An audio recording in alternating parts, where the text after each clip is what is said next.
Hello बच्चों, कैसे हैं आप सब। Welcome to my online classes physics. तो पिछले क्लास में हमने कहां तक बातें की थी। पिछले क्लास में हमने बातें कर ली थी, बहुत ढेर सारी बातें की थी। फिजिक्स क्या है, वो व्हाट इज फिजिक्स, साइंस क्या है, इसका इस सब के बारे में बात कर ली थी। मेजरमेंट कैसे करते हैं, हमारा मेजरमेंट जरूरी क्यों है किसी चीज को करने का, मेजरमेंट के कितने टाइप्स होते हैं, इस पर हमने बात कर ली थी। अच्छा, मेजरमेंट के टाइप्स हमने बात की थी। तो अब हम थोड़ी सी चर्चा को आगे बढ़ाते हैं और पहला हेडिंग डालते हैं क्या, फिजिकल क्वांटिटी। जल्दी से आप लोग भी हेडिंग डालिएगा, फिजिकल क्वांटिटी। फिजिकल क्वांटिटी की बात करते हैं आज। फिजिकल क्वांटिटी, क्वांटिटी का मतलब समझ रहे हैं ना, कोई भी राशि, इसको बोलते हैं भौतिक राशि। हिंदी में क्या बोलते हैं, भौतिक राशि। यूपी बोर्ड वालों के लिए इसको क्या बोलेंगे, भौतिक राशि।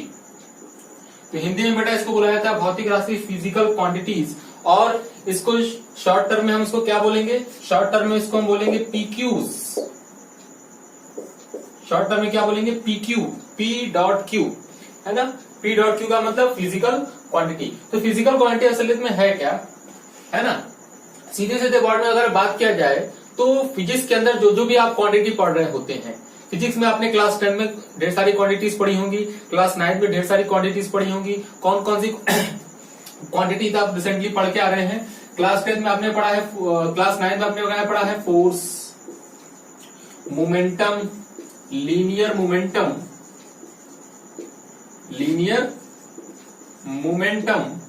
फिर क्या आपने पढ़ा, वेलोसिटी, और क्या पढ़ा आपने, स्पीड।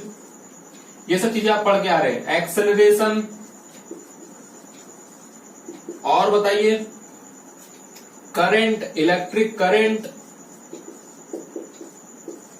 पढ़ के आ रहे हैं ना, electric current.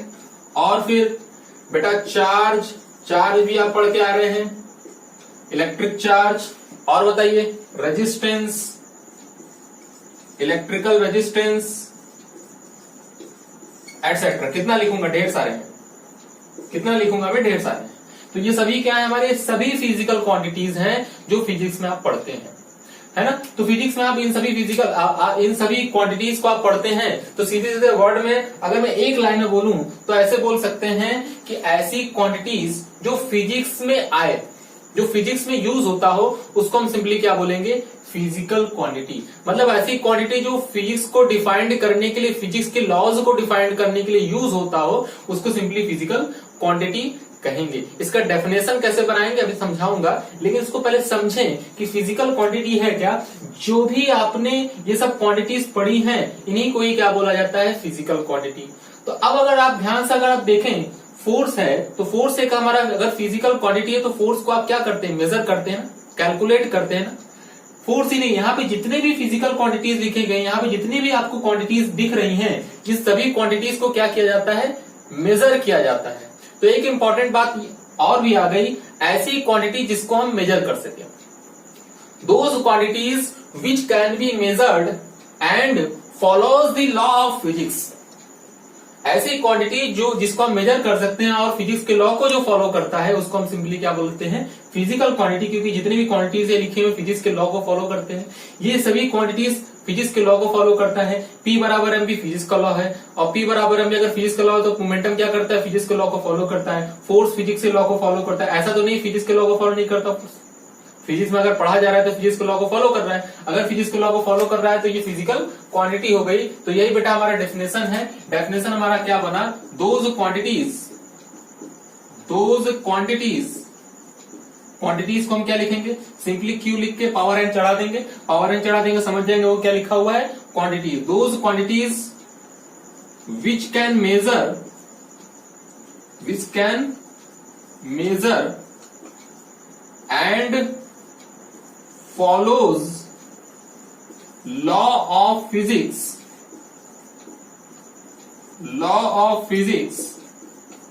is basically known as physical quantity। तो ऐसी क्वांटिटी जो जिसको हम मेजर कर सकते हैं और जो फिजिक्स के लॉ को फॉलो करते हैं उसको हम बेसिकली क्या बोलते हैं, फिजिकल क्वांटिटी बोलते हैं। एग्जांपल में बेटा यही आपका रहेगा। एग्जांपल में क्या लिखेंगे, जो आप जानते हैं फिजिकल क्वांटिटी को। एग्जांपल में force, linear momentum, velocity, speed, acceleration, electric current, charge, resistance, और भी जो आपको याद हो 2-4 ठो भी डाल दीजिएगा। डिस्प्लेसमेंट, डिस्टेंस, ये सब भी होगा। टाइम, लेंथ, ये सब डाल दीजिएगा। ये सभी क्या है हमारे फिजिकल क्वांटिटीज। तो ऐसी क्वांटिटी जिसको हम मेजर कर सकें। अच्छा, एक एग्जांपल नंबर 1, अगर मैं आपसे पूछूं skills of the man, skills of the man, अगर मैं किसी आदमी का आपको स्किल पूछूंगा, स्किल मतलब पहले स्किल पे ही बात कर लेते हैं कि स्किल होता है क्या है ना। किसी आदमी का स्किल ऑफ द मैन, जैसे मान लेते हैं कोई आदमी घड़ा बहुत अच्छा बनाता है, उससे अच्छा घड़ा कोई और नहीं बनाता। तो जो घड़ा अच्छा बना रहा है उसके अंदर एक स्किल है, भगवान ने उसको स्किल दी है कि उसके अंदर एक स्किल है, वो घड़ा बहुत अच्छा बनाता है ना। जैसे सिंपल से एक बात और कर लेते हैं, जैसे पेंटर, मतलब एक आदमी है जो पेंटिंग बहुत अच्छा करता है। पेंटिंग अगर बहुत अच्छा करता है तो इसका मतलब उसके अंदर स्किल्स है। पेंटिंग क्या है, आदमी की स्किल्स है। तो अगर मैं आपसे पूछूं क्या स्किल फिजिकल क्वांटिटी होगी, skills of the main physical quantity होगी, तो आंसर है नहीं। आंसर क्या है, नहीं, नो।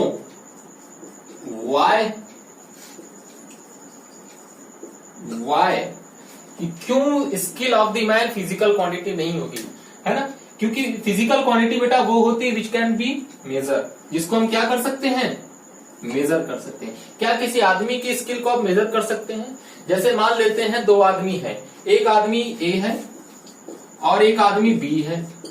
ये ए है, ये बी है, ये भी अच्छा पेंटर है, ये भी अच्छा पेंटर है। ये कैटरीना कैफ का पेंटिंग बहुत अच्छा बनाता है, ये भी कैटरीना कैफ की पेंटिंग बहुत अच्छा बनाता है। लेकिन दोनों में से सबसे अच्छा कैटरीना कैफ का जो पेंटिंग बनाता है, कैटरीना कैफ का, वो ये बनाता है ना। तो सबसे अच्छा बढ़िया तरीके से जो पेंटिंग बना पाता है, एकदम हूबहू जो पेपर पे उतार देता है, पेंटिंग कर पाता है, वो ए कर पाता है। उतना अच्छा बी नहीं कर पाता, लेकिन बी भी पेंटिंग करता है। तो क्या हम ये बता सकते हैं कि ए कितना गुना अच्छा बी से पेंटिंग कर पाया, 2 गुना अच्छा कर पाया, या 3 गुना अच्छा कर पाया, या 4 गुना अच्छा कर पाया। बस इतना बता सकते हैं। जब मैं आपसे पूछूंगा कौन बहुत अच्छा पेंटिंग करता है, तो आप बोलेंगे कि ए जो मैन है, ए मैन बी से बहुत अच्छा पेंटिंग करता है, ये कैटरीना कैफ की फोटो बहुत अच्छी तरीके से बनाता है। तो ये आप बोल सकते हैं, लेकिन ये नहीं बोल सकते कि 2 गुना अच्छा बना सकता है, 3 गुना अच्छा बना सकता है। अगर आप बोल पाते कि 2 गुना अच्छा बना रहा है या 3 गुना अच्छा बना रहा है, इसका मतलब हम मेजर कर पा रहे हैं। तो स्किल्स ऑफ द मैन कभी भी हम मेजर नहीं कर सकते। इसीलिए skills of the main physical quantity नहीं होगी, because we cannot measure skill, है ना। हम स्किल को कभी भी मेजर नहीं कर सकते। दूसरा एग्जांपल अगर आपसे पूछा जाए मुस्कुराहट, अगर मैं किसी लड़के की मुस्कुराहट की बात करता हूं या किसी लड़की की मुस्कुराहट की बात करता हूं, तो कोई लेडी है, वो लेडी मुस्कुराती है। तो 2 आपके पास लेडी है, आपके पास क्या है, 2 लेडी हैं, और दोनों लेडी क्या करते हैं, आपके पास नहीं है आपके पास लेडी नहीं है ऐसा मत समझिए, है ना। अभी तो आप पढ़ रहे हैं बेटा, तो आपके पास लेडी नहीं है, मतलब ऐसा मान सकते हैं कि 2 लेडी मुस्कुरा रही हैं। अगर 2 लेडी मुस्कुरा रही हैं, तो मैं अगर आपसे पूछूं कि एक लेडी है, एक सुंदर कन्या, 2 सुंदर कन्या आपके पास, है ना। एक सुंदर कन्या 1 और दूसरी सुंदर कन्या 2। तो मैं आपसे पूछूं कि कौन सी सुंदर कन्या, कौन सी लेडी जो है अच्छा मुस्कुराती है, बहुत अच्छे तरीके से मुस्कुराती, किसकी मुस्कुराहट बहुत अच्छी है। तो मान लेते हैं सुंदर कन्या, पहली सुंदर कन्या की मुस्कुराहट बहुत अच्छी है। हम ये बता सकते हैं कि पहली सुंदर कन्या की मुस्कुराहट दूसरी सुंदर कन्या की मुस्कुराहट से ज्यादा अच्छी है, लेकिन हम ये नहीं कभी बता सकते कि पहली सुंदर कन्या की मुस्कुराहट 2 गुनी अच्छी है या 3 गुनी अच्छी। मेजर नहीं कर सकते, सिर्फ उसका एक्सप्रेशन देख के बता सकते हैं कि हाँ अच्छे तरीके से मुस्कुराती है, लेकिन मेजर नहीं कर सकते। अगर मेजर नहीं कर सकते तो मुस्कुराहट भी फिजिकल क्वांटिटी नहीं। अच्छा, तो मुस्कुराहट भी फिजिकल क्वांटिटी नहीं हुई, स्किल्स भी फिजिकल क्वांटिटी नहीं हुई। अच्छा, एक एग्जांपल और,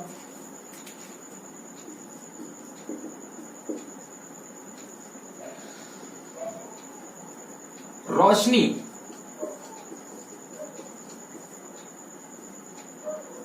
रोशनी, रोशनी समझते हैं ना, लड़की वाली रोशनी नहीं है ना, नाम नहीं है, रोशनी, बल्ब से जो रोशनी निकलती है, चमक, बेसिकली ऐसे बोल सकते हैं, चमक। क्या चमक एक फिजिकल क्वांटिटी है? क्या चमक एक फिजिकल क्वांटिटी है?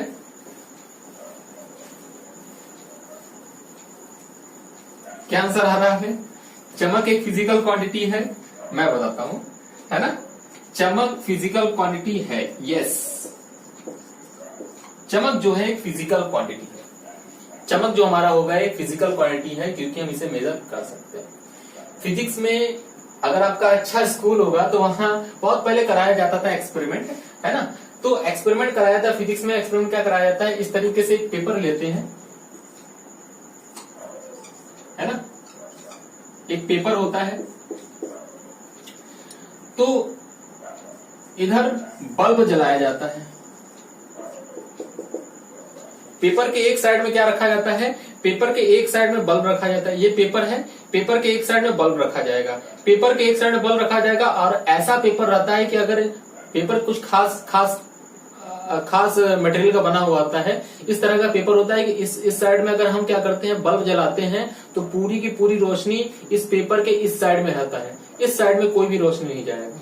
नॉर्मल पेपर पे अगर आप एक्सपेरिमेंट करेंगे तो नॉर्मल पेपर ऐसे रखेंगे, यहाँ पे बल्ब रखेंगे, तो यहाँ बल्ब जलाएंगे तो अच्छी खासी रोशनी तो यहाँ रहेगी, लेकिन इस साइड में भी कुछ रोशनी पास कर रही होगी, है ना, रिफ्रैक्शन बेसिकली हो रहा होता है। तो कुछ एनर्जी क्या होती है, इस साइड में भी जाती है, इस साइड से। लेकिन हम उस पेपर की बात कर रहे हैं कि आपको ऐसा पेपर मानना है, ऐसा पेपर होता है लैब में कि एक साइड में अगर पेपर रख दिया जाए, एक साइड में बल्ब रख दिया जाए, तो यहाँ पर अगर बल्ब जला दिया जाता है तो टोटल की टोटल जो आपकी चमक होती है, टोटल चमक आपकी इस पेपर के इस साइड में आ जाएगी, इस साइड में कोई चमक नहीं। और इस चमक को आपको क्या करना है, इसी चमक को जो पेपर, इस बल्ब की जो चमक है, इसी चमक को आपको क्या करना है, मेजर करना है। अगर इस चमक को आपको मेजर करना है तो मेजर करने का तरीका क्या होता है, तो मेजर करने का तरीका यह होता है कि यहां पर रखते हैं कैंडल। बेसिकली क्या रखा जाता है, कैंडल। कैंडल, कैंडल मतलब मोमबत्ती, है ना। तो कैंडल रखा जाता है। तो यहां पर क्या रखते हैं, यहां बल्ब जल रहा है, यहां पर रखा है एक कैंडल, फिर यहां देखा, इस साइड देखा, एक कैंडल रखने में थोड़ी सी रोशनी बढ़ गई, लेकिन इसके चमक के बराबर, इसके रोशनी के बराबर यहाँ उतनी रोशनी नहीं आई है। फिर क्या करेंगे, दूसरा कैंडल रखेंगे, फिर क्या करेंगे, तीसरा कैंडल रखेंगे, फिर क्या करेंगे, चौथा कैंडल रखेंगे, और तब तक कैंडल रखते जाएंगे जब तक कि इस साइड की रोशनी इस साइड की रोशनी के बराबर नहीं हो जाती। ये पहले एक्सपेरिमेंट कराया जाता था। तो मान लेते हैं यहाँ पे 8 कैंडल रखा गया, 8 कैंडल अगर यहाँ रखा गया, 8 मोमबत्ती अगर यहाँ रखा गया, तो हम क्या 8 मोमबत्ती रखने पर यहाँ की रोशनी और यहाँ की रोशनी बराबर हो जाती है। तो हम क्या बोलेंगे, इस बल्ब की रोशनी 8 कैंडल के बराबर है। तो हम बेसिकली लिखेंगे क्या, चमक of the bulb, brightness of the bulb, brightness of the bulb is equal to 8 candle, is equivalent to 8 candle. 8 candle के बराबर हो जाती है। अगर 8 कैंडल के बराबर हो जाती है, 8 कैंडल के बराबर हो जाती है, तो हम इसको मेजर कर पाए। और अगर चमक को मेजर कर पाए तो हम चमक को क्या बोलेंगे, चमक या रोशनी हमारी क्या है, एक फिजिकल क्वांटिटी है। अभी आगे जाके आप क्या पढ़ेंगे, आगे जाके आप ये पढ़ेंगे कि चमक का या रोशनी का या ब्राइटनेस का जो हमारा यूनिट होता है, वो यूनिट क्या होता है, कैंडिला। कैंडिला यहीं से आता है, कैंडल से, क्योंकि कैंडल से एक्सपेरिमेंट कर रहे होते हैं, कैंडल से मेजरमेंट कर रहे होते हैं। और अगर कैंडल से मेजरमेंट कर रहे होते हैं तो जो इंटेंसिटी होती है, इंटेंसिटी मतलब चमक, है ना, इसका नाम, इस पे बढ़िया सा नाम दिया जाता है, स्पेसिफिक नाम दिया जाता है, ल्यूमिनस इंटेंसिटी के नाम से जाना जाता है। तो ल्यूमिनस इंटेंसिटी की जो यूनिट होती है उसे हम क्या बोलते हैं, कैंडिला। और कैंडिला आता कहां से, वो यहीं से आता है, क्योंकि कैंडल से मेजर किया जाता था पहले से, है ना। तो ये बेसिकली हुई। तो फिजिकल क्वांटिटी के बारे में ये हमने चर्चा कर ली। अच्छा, तो फिजिकल क्वांटिटी के बारे में अगर हमने ये चर्चा कर ली, फिजिकल क्वांटिटी के टाइप कितने होते हैं, कितने टाइप्स के होते हैं, ये हमारे लिए बहुत इंपॉर्टेंट है। आइए टाइप देख लेते हैं फिजिकल क्वांटिटी के। तो ध्यान से अगर आप देखें तो फिजिकल क्वांटिटी दो टाइप्स के होते हैं। फिजिकल क्वांटिटी दो टाइप्स के होते हैं। एक होता है fundamental physical quantity, fundamental physical quantity, fundamental PQs, और दूसरा क्या होता है डिराइव्ड पीक्यूज, डिराइव्ड पीक्यूज, व्युत्पन्न भौतिक राशि, है ना। फंडामेंटल फिजिकल क्वांटिटी और दूसरा क्या होता है डिराइव्ड फिजिकल क्वांटिटी। अच्छा, दोनों को बारी बारी समझते हैं, फंडामेंटल फिजिकल क्वांटिटी और डिराइव्ड फिजिकल क्वांटिटी क्या होता है। सबसे पहली बात फंडामेंटल की बात करते हैं। फंडामेंटल का मतलब क्या होता है? फंडामेंटल अगर मैं बोल रहा हूं फंडामेंटल पार्टिकल या फिर फंडामेंटल बॉडी, या बॉडी की नहीं, फंडामेंटल पार्टिकल की बात करता हूं या फंडामेंटल की बात करता हूं। अगर मैं फंडामेंटल की अगर आपसे बात करता हूं कि फंडामेंटल चीज होता क्या है, कब हम किसी चीज को फंडामेंटल बोलेंगे, तो ऐसा समझ सकते हैं कि फंडामेंटल एक ऐसी चीज होती है जो दूसरी चीज पर डिपेंड नहीं करती। जैसे अल्फाबेट आपने पढ़ा होगा, है अल्फाबेट आपने पढ़ा होगा, कितने नंबर होते हैं इसमें? 26 लेटर्स होते हैं,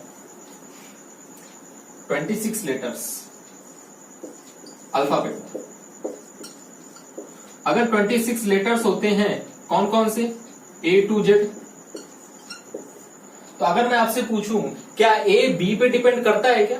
नहीं, A का एक अपना अस्तित्व है जो क्या करता है, जो खुद मिलजुल कर और अदर फिजिकल और अदर अल्फाबेट से मिलकर क्या करता है, एक वोकाबुलरी जनरेट करता है। तो एक वोकेबुलरी जनरेट करता है कौन? ए से लेके जेड तक 26। यहाँ पर हमारे जो अल्फाबेट है, अल्फाबेट में 26 लेटर्स है और टोटल 26 लेटर्स क्या होते हैं? फंडामेंटल लेटर्स होते हैं। ये फंडामेंटल लेटर्स मिलजुल के क्या करते हैं? वोकेबुलरी को जनरेट करते हैं, पूरी की पूरी इंग्लिश के वर्ड को जनरेट करते हैं।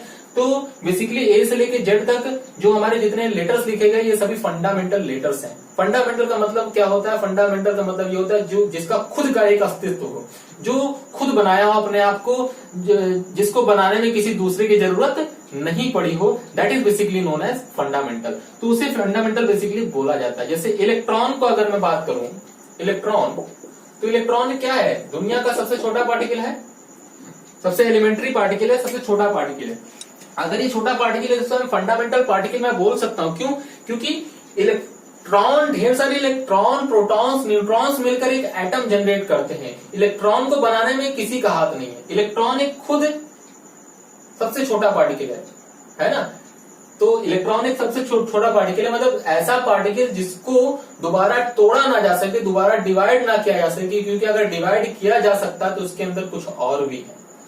अगर ऐसा है तो इलेक्ट्रॉन को कभी तोड़ा नहीं जा सकता, और अगर इलेक्ट्रॉन को कभी तोड़ा नहीं जा सकता तो इलेक्ट्रॉन क्या है? फंडामेंटल पार्टिकल से। उसी तरीके से फंडामेंटल पार्टिकल के तरीके से फंडामेंटल क्वांटिटी भी होते हैं, फंडामेंटल लेटर्स भी होते हैं। ये आपका फंडामेंटल लेटर्स है। अब हम बात करेंगे फंडामेंटल फिजिकल क्वांटिटी पर। समझ आ रही बात? तो फंडामेंटल लेटर समझ में आनी चाहिए आपको, फंडामेंटल फिजिकल क्वांटिटी समझ में आनी चाहिए। तो फंडामेंटल फिजिकल क्वांटिटी का मतलब क्या होता है? ऐसे physical quantity which cannot, ऐसे फिजिकल क्वांटिटी जो दूसरे फिजिकल क्वांटिटी डिपेंड नहीं करते, that is basically known as fundamental quantity. Those physical quantity which do not depends on other physical quantity. ऐसे फिजिकल क्वांटिटी जो अदर फिजिकल क्वांटिटी डिपेंड नहीं करते हैं, that is basically known as fundamental physical quantity. तो लिखेंगे इसको, those physical quantity, लिखते रहिए, मैं बोल देता हूं, यहां पे लिखने की जरूरत नहीं है। Those physical quantity which do not depend on any other physical quantity is basically known as fundamental physical quantity। Example बेटा, होते हैं ये 7। कितने होते हैं? 7। नाम लिख देता हूं मैं। पहला मास, क्या होता है? मास। दूसरा लेंथ। तीसरा टाइम। चौथा टेम्परेचर। ताप, द्रव्यमान, लंबाई, समय, ताप। पांचवा इलेक्ट्रिक करंट, वैद्युत धारा, इलेक्ट्रिक करंट। छठवां ल्यूमिनस इंटेंसिटी, इसके भी बात किया था, चमक, ल्यूमिनस इंटेंसिटी, ये भी फिजिकल क्वांटिटी है, ल्यूमिनस इंटेंसिटी। और सातवां अमाउंट ऑफ सब्सटेंस, जो केमिस्ट्री में आप पढ़ते हैं, किसी सब्सटेंस का, किसी पदार्थ का अमाउंट कितना है, नंबर ऑफ मोल्स में बताया जाता है, वही है अमाउंट ऑफ सब्सटेंस। तो 7 फंडामेंटल फिजिकल क्वांटिटी हो गए, जल्दी से इसे नोट करें, फिर आगे बढ़ते हैं, डिराइव्ड क्वांटिटी पे आते हैं।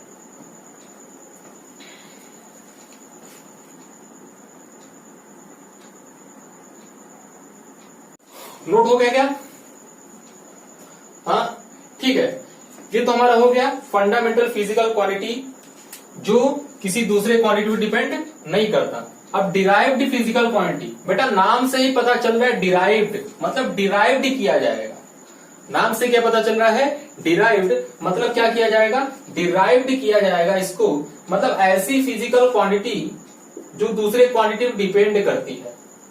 ऐसी फिजिकल क्वांटिटी जो दूसरे क्वांटिटी पर, दूसरे फिजिकल क्वांटिटी पर डिपेंड करती है, उसको बेसिकली बोला जाता है डिराइव्ड फिजिकल क्वांटिटी। मतलब ऐसी फिजिकल क्वांटिटी जो दूसरे क्वांटिटी से मिलजुल कर क्या होती है? बनती है, या तो डिवाइड करके या तो मल्टीपल करके। That is basically known as derived physical quantity. जैसे आप क्या लिखेंगे? स्पीड। स्पीड बराबर क्या होता है? Distance upon time. ये एक एग्जांपल हुआ। तो ध्यान से अगर आप देखें तो स्पीड किससे मिलकर बना है? डिस्टेंस। डिस्टेंस बेसिकली है क्या? लेंथ है ना, लेंथ है। और टाइम क्या है? टाइम क्या है? ये भी फिजिकल क्वांटिटी। तो दो फिजिकल क्वांटिटी को अगर हम डिवाइड करते हैं तो एक नया फिजिकल क्वांटिटी बनता है, और उस फिजिकल क्वांटिटी को हम क्या बोलेंगे? डिराइव्ड फिजिकल क्वांटिटी बोलेंगे, क्योंकि ये डिराइव्ड हो रहा है। उन दोनों के डिवाइड होने से आ रहा है या फिर मल्टीप्लीकेशन होने से आ रहा है ना। जरूरी नहीं है कि डिराइव्ड क्वांटिटी दो फंडामेंटल क्वांटिटी के मल्टीप्लीकेशन से या फिर डिवाइड से ही आए। डिराइव्ड फिजिकल क्वांटिटी हमारे physical quantity, fundamental physical quantity से भी आ सकता है और डिराइव्ड फिजिकल क्वांटिटी से भी आ सकता है। जैसे मैं आपको और दिखाता हूं, जैसे मैं आपको ये बोलूं, मतलब ऐसे बोल सकते हैं सिंपल वर्ड में कि ऐसे फिजिकल क्वांटिटी जो दूसरे क्वांटिटी पे डिपेंड करते हैं उसको बोलेंगे डिराइव्ड फिजिकल क्वांटिटी, व्युत्पन्न भौतिक राशि। और ऐसे फिजिकल क्वांटिटी जो किसी भी क्वांटिटी पे डिपेंड नहीं करते हैं उसको हम क्या बोलेंगे? Fundamental physical quantity. अब अगर आप ध्यान से देखें तो स्पीड हो गया, दूसरा वेलोसिटी। वेलोसिटी की अगर हम बात करेंगे तो इसको क्या लिखेंगे? डिस्प्लेसमेंट अपॉन में टाइम। पढ़ा होगा था थोड़ा बहुत, है ना, क्लास 9th में पढ़ा होगा स्पीड के बारे में, वेलोसिटी के बारे में। तो स्पीड बराबर डिस्टेंस अपॉन में टाइम, वेलोसिटी बराबर डिस्प्लेसमेंट अपॉन में टाइम। लेकिन डिस्प्लेसमेंट और डिस्टेंस में क्या अंतर है? दोनों ही लेंथ है। तो डिस्टेंस और डिस्प्लेसमेंट अंतर ये है कि डिस्प्लेसमेंट के पास डायरेक्शन होता है, एक वेक्टर क्वांटिटी है ना, और डिस्टेंस एक स्केलर क्वांटिटी, इसके पास कोई डायरेक्शन नहीं होता। उसी तरीके से स्पीड और वेलोसिटी में क्या अंतर होता है? वेलोसिटी एक वेक्टर क्वांटिटी होती है, स्पीड एक स्केलर क्वांटिटी होती है। तो वेक्टर आगे एक चैप्टर है, उसको पढ़ा ही जाएगा, है ना। लेकिन थोड़ा बहुत तो आपको आइडिया होगा, क्लास 9 में आपने पढ़ा है। और अगर क्लास 9 में पढ़ा है तो उसे भूलिएगा मत, थोड़ा बहुत दिमाग में रखिएगा। और नहीं भी रखेंगे तो सब कुछ पढ़ाया जाएगा। क्लास 11 में एकदम बेसिक से स्टार्ट किया जाता है, कोई खास बात नहीं है ना। तो चिंता करने की कोई बात नहीं। दूसरा, अगर मैं आपको दिखाऊं एक्सेलरेशन, अगर मैं एक्सेलरेशन की बात करूं तो एक्सेलरेशन क्या होता है? Change in velocity, change in velocity upon में टाइम टेकन। तो अगर आप ध्यान से देखें तो एक्सेलरेशन भी एक क्या है? डिराइव्ड फिजिकल क्वांटिटी, क्योंकि डिराइव्ड हो रहा है दूसरे फिजिकल क्वांटिटी से। लेकिन ये वाली जो फिजिकल क्वांटिटी ये क्या है? ये खुद एक डिराइव्ड क्वांटिटी है। और नीचे क्या है? टाइम, ये फंडामेंटल क्वांटिटी है। तो जरूरी नहीं है कि जो डिराइव्ड क्वांटिटी हो वो हमेशा फंडामेंटल क्वांटिटी के डिवाइड होने से या फिर मल्टीप्लाई होने से ही आए। डिराइव्ड क्वांटिटी फंडामेंटल क्वांटिटी कि फंडामेंटल क्वांटिटी के मल्टीप्लीकेशन से डिवाइड होने से तो आ ही जाता है, बशर्ते उसको हम डिराइव्ड क्वांटिटी के मल्टीप्लीकेशन और डिवाइड के होने से भी आता है ना, ऐसा है।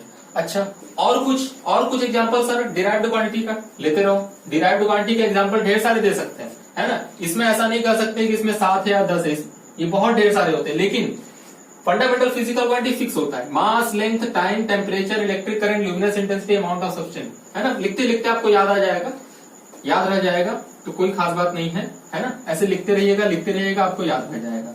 थोड़ा सा और आगे बढ़ते हैं और कुछ एग्जांपल लेते हैं डिराइव्ड फिजिकल क्वांटिटी का। जैसे एक्सेलरेशन हो गया। फोर्स की अगर हम बात करें तो बेटा फोर्स बराबर क्या होता है, मास इनटू में एक्सेलरेशन। सोचो, एक्सेलरेशन एक डिराइव्ड फिजिकल क्वांटिटी हो गया, लेकिन इसमें अगर मास फंडामेंटल फिजिकल क्वांटिटी का मल्टीप्लाई कर देते हैं तो फोर्स आ जाता है। तो फोर्स क्या हो गया, फोर्स डिराइव्ड हो रहा है मास से, एक्सेलरेशन से। फोर्स डिपेंड कर रहा है मास पर, फोर्स एक्सेलरेशन डिपेंड कर रहा है, तो फोर्स एक डिराइव्ड फिजिकल क्वांटिटी हो गया, है ना। इसी तरीके से मोमेंटम की अगर हम बात करें, लीनियर मोमेंटम पढ़ा होगा। मोमेंटम P बराबर क्या पढ़ा होगा, m इंटू में v। ये क्या था, फोर्स F बराबर m इंटू में a। तो linear momentum is equal to mass into में क्या हो गया, वेलोसिटी, मास इंटू वेलोसिटी। तो मास और वेलोसिटी का मल्टीप्लीकेशन क्या कहलाता है, मोमेंटम कहलाता है। इसी तरीके से बेटा और ढेर सारे एग्जांपल्स है, कोई खास बात नहीं, आप ले सकते हैं। क्या है, area. Area is equal to length into breadth, length into breadth. तो चौड़ाई और लंबाई का मल्टीप्लीकेशन, और चौड़ाई और लंबाई और चौड़ाई क्या है, दोनों ही लेंथ है। दोनों लेंथ का मल्टीप्लीकेशन कर देंगे तो क्या आ जाएगा, एरिया आ जाएगा। अच्छा, वॉल्यूम का, वॉल्यूम इज इक्वल टू अगर हम बात करें तो वॉल्यूम इज इक्वल टू बेटा कितना होता है, length into breadth into height. तीनों का मल्टीप्लाई कर दो तो क्या आ जाता है, वॉल्यूम आ जाता है। तो वॉल्यूम बराबर length into breadth into height. Area बराबर ये होता है, तो एरिया डिपेंड करता है लेंथ पर, वॉल्यूम डिपेंड करता है लेंथ पर। वॉल्यूम कितनी बार लेंथ पर डिपेंड कर रहा है, 1 2 3। ब्रेड्थ भी लेंथ होता है, हाइट भी लेंथ होता है, लेकिन उसके ओरिएंटेशन के हिसाब से इसको ब्रेड्थ और हाइट कहा जाता है। एरिया कितनी बार डिपेंड कर रहा है, लेंथ पर 2 बार कर रहा है। अच्छा, फोर्स मास पे 1 बार कर रहा है, एक्सेलरेशन पे 1 बार कर रहा है। तो इस टाइप से ये हमारे सभी क्या है, सभी हमारे डिराइव्ड फिजिकल क्वांटिटी हैं। और साथ ही साथ फंडामेंटल क्वांटिटी कितने हैं, है हमारे 7, mass, length, time, temperature, electric current, amount of substance और ल्यूमिनस इंटेंसिटी। हाँ, बात तो समझ में आ गई सर। कुछ पढ़ा सा था तो अच्छा लगा, थोड़ा सा और भी अच्छा लगेगा। आगे चलो, अगला हेडिंग बनाएंगे बेटा यूनिट। अगला हेडिंग बनाए यूनिट। यूनिट लिखो। यूनिट के बारे में हमने थोड़ा सा समझाया है ना। यूनिट क्या होता है, इसे हिंदी में क्या बोलते हैं, मात्रक। किसी चीज का मात्रक, है ना, यूनिट। जैसे वहीं से मैं एग्जांपल से स्टार्ट करता हूं कि मान लेता हूं 2 पॉइंट्स है, इनके बीच का सेपरेशन कितना है, इनके बीच की लंबाई कितनी है, डिस्टेंस कितना है इनके बीच का। तो क्या बोलेंगे, मान लेते हैं 3 मीटर। ये लेंथ कितना है, 3 मीटर। अगर मैं 3 मीटर बोलता हूं तो 3 मीटर का मतलब क्या है, इसमें एक बार इसमें 1 मीटर कितनी बार इन्वॉल्व है, 1 मीटर 1 मीटर 1 मीटर 3 बार इन्वॉल्व है। और ये 3 बार इन्वॉल्व होके ये क्या बना दे रहा है, 3 मीटर। तो यहाँ पे जो 1 मीटर आपका बना, ये 1 मीटर क्या है, ये 1 मीटर हमने फिक्स कर लिया नापने के लिए कि हम इसी 1 मीटर से नापेंगे। 1 मीटर 1 मीटर 1 मीटर 1 मीटर, इसके लिए बना होता है 1 मीटर 1 मीटर 1 मीटर 1 मीटर। तो 1 मीटर हमने क्या कर लिया, फिक्स कर लिया, इसी से आप नापा जाएगा। अगर इसी से नापा जाएगा तो 1 मीटर इज बेसिकली यूनिट। इसी को क्या बोला गया, यूनिट, है। और मैंने ये भी बताया था कि दुनिया में किसी भी चीज को नापने के लिए एक स्टैंडर्ड दिमाग बनाया जाता है। हर चीज को नापने के लिए एक स्टैंडर्ड बना जाता है। स्टैंडर्ड फिक्स्ड अमाउंट का एक स्टैंडर्ड बना दिया जाता है, उसी हिसाब से हम चल रहे होते हैं कि हमारा ये चीज इतना होना चाहिए, ये हमारा चीज इतना होना चाहिए। उससे कम हुआ तो बोलेंगे बेकार है, और उससे ज्यादा हुआ तो तभी बोला जा सकता है बेकार है। मतलब उतना होना चाहिए, लगभग उतना होना चाहिए। किसी आदमी की साइज इतना होनी चाहिए, अगर चौड़ा हो गया तो मोटा हो गया, और अगर कम हो गया तो बोलेंगे पतला है ना। तो इस हिसाब से हम क्या करते हैं, दुनिया की हर एक चीज एक स्टैंडर्ड में चल रही होती है। उसी तरीके से किसी भी फिजिकल क्वांटिटी को नापने के लिए एक स्टैंडर्ड, एक यूनिट की बहुत ज्यादा जरूरी है। अगर यूनिट नहीं होगा तो क्या होगा, बेसिकली सोचो, है ना। जैसे तुम बाजार में आलू लेने गए, मान लो तुम आलू लेने गए। अब अगर बाजार में आलू लेने गए तो अपने बाजार वाले भैया से बोल रहे हो भाई साहब आप 5 दे दो। 5 किलो आलू लेने गए, मम्मी ने आपसे कहा कि 5 किलो आलू लेके आओ, और आप भूल गए रास्ते में, है ना। आप भूल गए, आपको क्या याद रह गया, सिर्फ 5 याद रह गया, किलो भूल गए आप, मतलब यूनिट भूल गए। और अगर यूनिट भूल गए तो आप जाओगे भाई साहब 5 दे दो, आप कहोगे क्या 5 दे दो, वो भी पागल है, 5 दे दो, क्या दे दू, 5 आलू दे दू, क्या दे दू, 5 आलू दे दू, ये क्या दे दू, वो भी पागल हो जाएगा, कहेगा जा पहले घर में पूछ क्या कि क्या लेना है तुझे, है ना, तुझे वापस भेज देगा। 5 से काम चलने वाला नहीं है। वो कहेगा भाई साहब 5 दे दो, क्या दे दो, 5 वॉट, है ना। तो यूनिट यहाँ बहुत इंपॉर्टेंट है। बिना यूनिट के आप कैसे किसी से बात करेंगे, किसी तरीके से क्या नाम है, किसी चीज को लेना होगा तो कैसे आदान प्रदान कैसे हो पाएगा। तो यूनिट बहुत इंपॉर्टेंट है। किलो, मान लो अपने न्यूमेरिकल वैल्यू ही भूल गई, ये जो न्यूमेरिकल वैल्यू 5 लिखा गया है, अंकिक मान, तो अगर आप अंकिक मान भूल जाते हैं और जाके कहते भाई साहब हमें किलो दे दो, अब आलू वाले से कहो भाई साहब किलो दे दो, अब वो क्या समझेगा किलो दे दो, तो कहेगा क्या किलो दे दूं, क्या किलो दे दूं। इसका मतलब हमें अंकिक मान भी बहुत इंपॉर्टेंट है। अरे आपको ये कहना पड़ेगा ना भाई साहब 1 किलो आलू दे दो, 2 किलो आलू दे दो, 3 किलो आलू दे दो, ये थोड़ी ना बोलो कि भाई साहब किलो दे दो, तो वो क्या समझेगा कि कितना किलो दे दो, कितना किलो नहीं दे दो, है ना। तो इसलिए हमें यहां से क्या पता चल रहा है कि किसी भी क्वांटिटी को बोलने के लिए, किसी भी फिजिकल क्वांटिटी को बोलने के लिए उसका न्यूमेरिकल वैल्यू मतलब अंकिक मान, और साथ ही साथ उसके साथ यूनिट बहुत इंपॉर्टेंट है। अगर इन दोनों में से कोई भी एक गायब हो गया तो उस फिजिकल क्वांटिटी का अस्तित्व नहीं रहेगा, उस फिजिकल क्वांटिटी का अस्तित्व नहीं रहेगा। तो अगर उस फिजिकल क्वांटिटी का अस्तित्व नहीं रहेगा, इसका मतलब ये उसका ये भी बहुत इंपॉर्टेंट है, उसका ये भी इंपॉर्टेंट है, ये भी बहुत इंपॉर्टेंट है। और इसी चीज को क्या बोला जाता है, किलो को, इसी चीज को क्या बोला जाता है, यूनिट बोला जाता है ना। अच्छा, ऐसा भी नहीं है कि ये तो मास का यूनिट हो गया और ये लेंथ का यूनिट हो गया 1 मीटर। ऐसा नहीं कि इसका यूनिट उठा के वहां बोलने लगे, उसका यूनिट उठा के यहां बोलने लगे। मतलब यूनिट ऐसा भी होना चाहिए जो उससे मैच करे, जिस फिजिकल क्वांटिटी को आप बोल रहे हैं उस फिजिकल क्वांटिटी से मैच करे। जैसे मीटर है वो लेंथ से मैच कर रहा है कि हाँ ठीक ठाक है, और किलो है वो मास से मैच कर रहा है। टाइम को अगर बोला गया 2 सेकंड, वो टाइम से मैच कर रहा है, वो टाइम के जैसा ही है। सेकंड क्या है, टाइम के जैसा है। किलो क्या है, मास के जैसा है। वो मीटर क्या है, लेंथ के जैसा है। मतलब उसी टाइप का होना चाहिए, है ना। तो जो यूनिट होना चाहिए और फिजिकल क्वांटिटी होना चाहिए, दोनों सेम होने चाहिए, तभी हो सकता है, तभी आप यूनिट बनाएंगे, वरना यूनिट नहीं बनाएंगे। सोच के देखो, आप तेल की दुकान पे लेने गए, है ना। अब तेल के दुकान पे गए तेल लेने, कड़ू का तेल लेने गए, मान लीजिए सरसों का। तो अगर आप सरसों का तेल लेने जाते हैं और मान लीजिए आप सरसों का तेल लेने गए, भाई साहब 5 मीटर तेल दे दो। मान लीजिए आपने 5 मीटर तेल मांगा, और 5 मीटर तेल जैसे ही मांगा वैसे तो आपका दुकानदार गुस्सा आ गया, आपके तुरंत क्रोधित हो गया।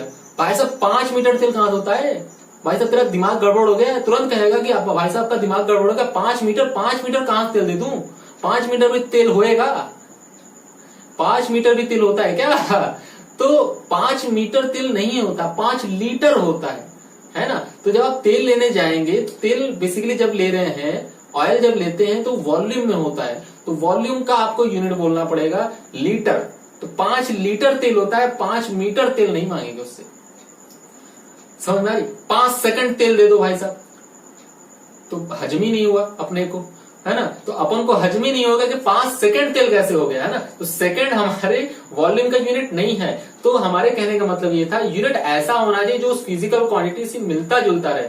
ऐसा नहीं कि कुछ भी मास का यूनिट उठा के लेंथ में बोल दिया, लेंथ का यूनिट उठा के मास में बोल दिया। अब आप कपड़ा लेने जा रहे हैं, भाई साहब 5 किलो कपड़ा दे दो, 5 मीटर नहीं 5 किलो कपड़ा दे दो, तो तब गड़बड़ कर दिया काम, है ना।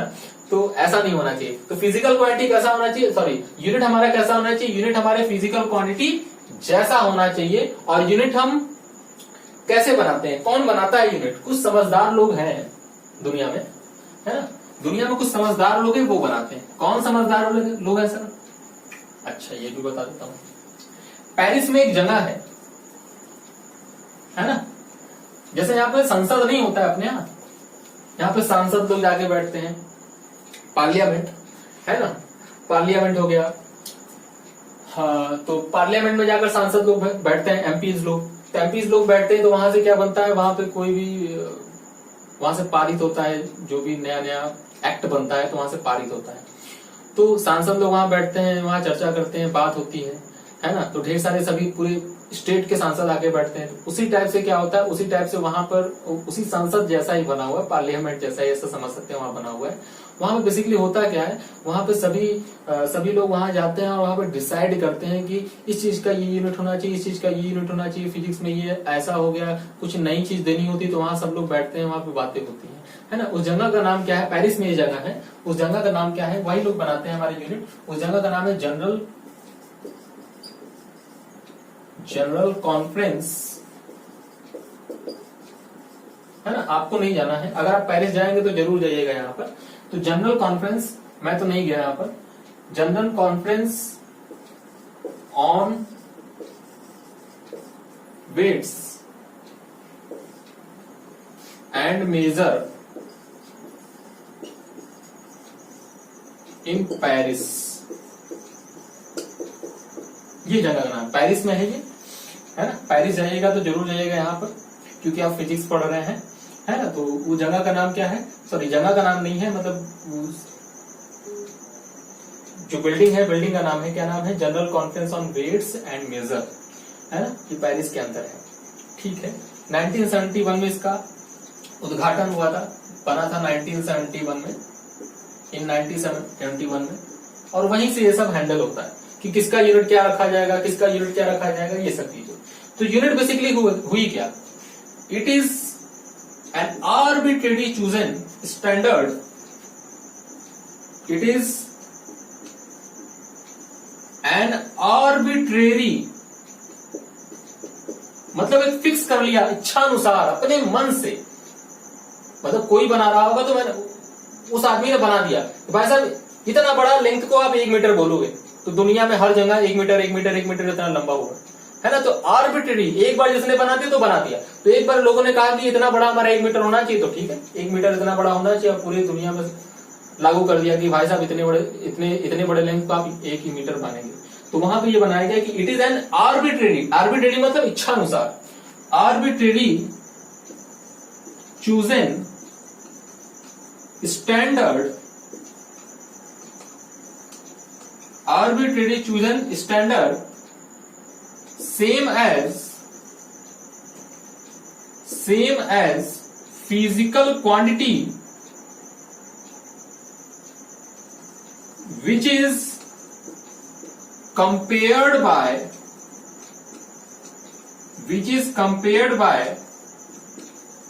that fixed standard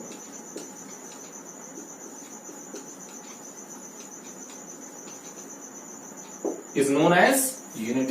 यूनिट क्या है, यूनिट एक इच्छानुसार चुना गया एक स्टैंडर्ड है फिक्स्ड अमाउंट का, जिससे क्या किया जाएगा, जिससे किसी भी फिजिकल क्वांटिटी को कंपेयर किया जाएगा। तो वही लिखा हुआ है, it is an arbitrary chosen, अपने इच्छानुसार चूज किया हुआ है कि स्टैंडर्ड है फिक्स्ड अमाउंट का, सेम एज फिजिकल क्वांटिटी, जिस फिजिकल क्वांटिटी को आप मेजर कर रहे हो उसी के नेचर का होता है, उसी के नेचर का होना चाहिए, same as physical quantity which is compared, जिस फिजिकल क्वांटिटी क्या करना है, which is compared, physical quantity हमेशा कंपेयर किया जाएगा यूनिट से, which is compared by that fixed amount, इसी फिक्स्ड अमाउंट से क्या करना है, कंपेयर करना है, दैट फिक्स्ड अमाउंट या with that fixed standard is basically known as unit. ये होता है हमारा क्या, यूनिट। तो यूनिट का मतलब समझ गया आप, यूनिट क्या है, बिना यूनिट के काम चलने वाला नहीं है। तो किसी भी फिजिकल क्वांटिटी को अगर हम बोलते होते हैं तो न्यूमेरिकल वैल्यू के साथ जो आता है उसी को हम क्या बोलते हैं, उसी को हम यूनिट बोलते हैं। और यूनिट क्या होता है, एक आर्बिट्रेरी इच्छानुसार चूजन होता है। ये नहीं कि आप घर में बैठे बैठे आप यूनिट बना लेंगे, ऐसा नहीं है। बनाने वाले एक समझदार होते हैं, और वो समझदार कहाँ मिलेंगे आपको, अगर आपको मिलना है उनसे तो general conference on weights and measure Paris जाना पड़ेगा। पेरिस जाएंगे, वहां से मिले। टाइप्स ऑफ यूनिट पर, है ना, टाइप्स ऑफ यूनिट बात करते हैं कि यूनिट कितने टाइप के होते हैं। अगेन यूनिट दो टाइप के होते हैं, पहला फंडामेंटल यूनिट, दूसरा डिराइव्ड यूनिट। तो पहले बात करेंगे फंडामेंटल यूनिट पर। नाम से पता चल रहा है, फंडामेंटल यूनिट किसका यूनिट होगा, फंडामेंटल फिजिकल क्वांटिटी का, है ना। The units of the fundamental physical quantities is basically known as fundamental unit. Definition हुआ, है ना। फंडामेंटल फिजिकल क्वांटिटी का जो यूनिट कहलाता है उसी को हम क्या बोलते हैं, फंडामेंटल यूनिट। अच्छा, फंडामेंटल फिजिकल क्वांटिटी है कितने बेटा, फंडामेंटल फिजिकल क्वांटिटी आपके साथ हैं। पहला नंबर मैंने क्या बताया था, मास, द्रव्यमान। दूसरा क्या बताया था, लेंथ, लंबाई। तीसरा क्या बताया था, टाइम, समय। चौथा क्या बताया था बेटा, टेम्परेचर, टेम्परेचर समझते हैं ना, ताप। पांचवा क्या बताया था, इलेक्ट्रिक करंट। कौन सा करंट, इलेक्ट्रिक करंट। अच्छा, छठवां मैं इधर लिख दे रहा हूं, छठवां क्या होगा, छठवां आपका होगा ल्यूमिनस इंटेंसिटी।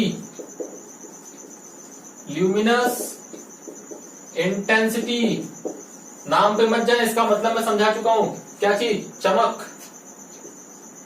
और सातवां क्या होगा बेटा, सातवां आपका होगा ल्यूमिनस इंटेंसिटी के साथ साथ amount of substance, amount of substance. बहुत ही बढ़िया, बहुत ही उम्दा परफॉर्मेंस। अच्छा अच्छा भाई, मास का यूनिट लोगों ने क्या बनाया, कब से ये तो बोल रहा हूं, किलोग्राम। लेंथ का यूनिट मीटर, पूरा लिख दूं क्या, चलो पूरा लिख देता हूं, किलोग्राम। सिंबल में कैसे बताते हैं, केजी, के और जी से। लेंथ का मीटर, और सिंबल में कैसे बनाते हैं, सिंपली एम। टाइम का second, SEC symbol, second, second नहीं, सेकंड। टाइम कुछ है ना, कुछ समझदार लोग सेकेंड बोलते हैं, ठीक है, कोई खास बात नहीं है। फिजिक्स में आप क्या बोलेंगे, अगर आप फिजिक्स पढ़ रहे हैं तो सेकंड बोलेंगे, सेकंड, ये राइट है, सेकंड। आगे टेम्परेचर को क्या बोलेंगे, टेम्परेचर केल्विन, क्या बोलते हैं इसको, केल्विन। इसे किसे दिखाते हैं, के से। इलेक्ट्रिक करंट को एम्पियर, और किसे दिखाते हैं, कैपिटल ए से। इधर आ जाओ, ल्यूमिनस इंटेंसिटी, इसको तो मैं पूरा समझाया दिया था, क्या चीज, candela, CNDELA। Symbol CD, small C small D. अच्छा, अमाउंट ऑफ सब्सटेंस बेटा, मोल, MOLE पूरा है, मोल। सिंबल क्या होगा, सिंबल आपका होगा MOL, ये आपका सिंबल हो गया। तो ये बातें अगर आपको याद रह जाए तो कोई बुराई नहीं है। तो ये चीजें हैं, कुछ समझदार लोग इसका यूनिट बना चुके हैं, जैसे मुझे याद है आपको याद होना चाहिए। तो ये चीजें होंगे fundamental unit, sorry fundamental physical quantity के यूनिट्स को क्या बोला जाता है, फंडामेंटल यूनिट। अब आगे बढ़ जाओ, डिराइव्ड यूनिट। फिर से आपके दिमाग में घूमने लगा, ये क्या होना चाहिए, डिराइव्ड फिजिकल क्वांटिटी के यूनिट को डिराइव्ड यूनिट कहते हैं। The units of derived physical quantities is basically known as, हाँ, डिराइव्ड यूनिट। आगे बढ़ो, चलो 2-4 दिखा देता हूं एग्जाम्पल में, क्योंकि इसके फिक्स्ड अमाउंट ऑफ क्वांटिटीज होते नहीं है, ढेर सारे होते हैं, है ना, ढेर सारे मिल जाएंगे। मतलब जितने भी आप फिजिक्स में पढ़ रहे होंगे फंडामेंटल को छोड़कर, फंडामेंटल क्वांटिटी छोड़कर सभी मिलेंगे क्या, सभी डिराइव्ड क्वांटिटी होंगे। अच्छा, डिराइव्ड क्वांटिटी होंगे तो उनके यूनिट्स भी होंगे, उनको क्या बोलेंगे, डिराइव्ड यूनिट्स बोलेंगे। एक आध 2 4 5 बता देता हूं। जैसे पहले स्पीड आया था, स्पीड बराबर डिस्टेंस अपॉन में टाइम, सही है, डिस्टेंस अपॉन टाइम। अच्छा, स्पीड का जब यूनिट निकाला जाएगा तो स्पीड का यूनिट क्या कैसे निकालेंगे, यूनिट ऑफ स्पीड ऐसे लिखेंगे, यूनिट ऑफ स्पीड, स्पीड का मात्रक बराबर डिस्टेंस का यूनिट अपॉन में टाइम का unit. Unit of distance, unit of distance upon unit of time. अब डिस्टेंस मतलब लेंथ है तो उसको क्या लिखेंगे, मीटर, अपॉन में क्या हो गया, सेकेंड, इसको लिखेंगे कैसे, मीटर, डैश देंगे और सेकेंड जब ऊपर आएगा तो पावर -1, है ना। ऐसा डैश, डैश का मतलब क्या है, माइनस नहीं है, ये माइनस नहीं, डैश है, मतलब सेकंड ऊपर आ गया, सेकंड का पावर -1, मतलब मीटर पर सेकंड, ऐसे पढ़ेंगे इसको, मीटर पर सेकंड। तो स्पीड का यूनिट क्या हो गया, मीटर पर सेकंड। यूनिट निकालने का तरीका ये है। तो अगर जिस डिराइव्ड फिजिकल क्वांटिटी का आप अगर यूनिट निकालना चाहते हैं तो अगर वो डिवाइड हो रहा है तो यूनिट भी डिवाइड हो जाएगा, मल्टीप्लाई फिजिकल क्वांटिटी हो रही है तो यूनिट भी मल्टीप्लाई हो जाएगा, मल्टीप्लाई होके एट द एंड आपको रिजल्ट देगा। अच्छा, इसी तरीके से वेलोसिटी, वेलोसिटी का अगर बात करूंगा तो यहां बेटा क्या आ जाएगा, डिस्प्लेसमेंट, और डिस्प्लेसमेंट भी क्या है, हमारा लेंथ है, तो इसका भी यही आंसर आएगा, मीटर पर सेकेंड। तो यहां पे डिस्प्लेसमेंट लिख देना बेटा, यहां क्या हो जाएगा, डिस्प्लेसमेंट। अच्छा, एक आध दो और कर लेते हैं। तो ये वेलोसिटी था ना, ये वेलोसिटी बन जाएगा तुम्हारा, इसको क्या बोल रहा है, वेलोसिटी बराबर तो नहीं डिस्प्लेसमेंट अपॉन टाइम होता है, स्पीड बराबर होता है, वेलोसिटी बराबर डिस्प्लेसमेंट अपॉन टाइम होता है। अच्छा, एक्सेलरेशन बराबर वेलोसिटी अपॉन में time. Sir change in velocity होगा, हाँ चेंज इन वेलोसिटी होगा, तो वेलोसिटी लिख दिया तो कोई दिक्कत नहीं था, लेकिन लिख लो तुम चेंज इन वेलोसिटी। क्या चीज, चेंज इन वेलोसिटी। चलो यही बता देता हूं मैं आपको।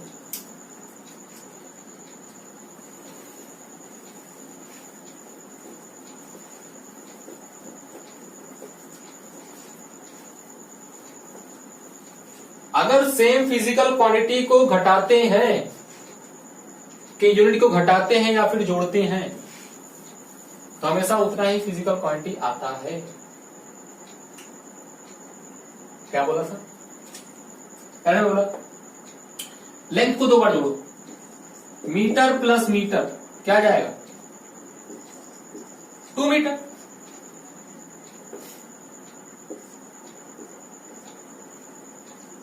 This is not physical quantity, this is unit.